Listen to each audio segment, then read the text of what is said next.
ఆంధ్రప్రదేశ్ మహారాజు శ్రీ కృష్ణదేవరాయుడు గురించి ఒక చిన్న కథ. కృష్ణదేవరాయుడు ఒక ధైర్యశీల మహారాజు.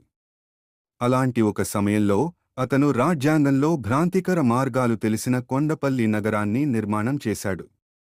కార్యశీలికనుగా ఉండటంతో అతను దేవాలయాలను, రస్త్రాలను ఎరుపులోకి తీసుకున్నాడు. అతను సాహసంగా, ధైర్యంగా మరింత మందికి సహాయం చేశాడు, రాజ్యాంగం పెంపొందడంలో ప్రధాన పాత్ర పోషించాడు. ఒకరోజు ఒక ముఖ్యాంగ సభకు ప్రస్తుతంగా ప్రధానుడు గమనించిన విషయం అని వ్యాఖ్యానించాడు. వీరిని విందుకగా కావలసిన ముఖ్య సమస్యలు కృష్ణదేవరాయుడు చేసిన తరువాత వీరు అన్నింటికీ ఒక స్థాయిక పరిష్కార చేశారు.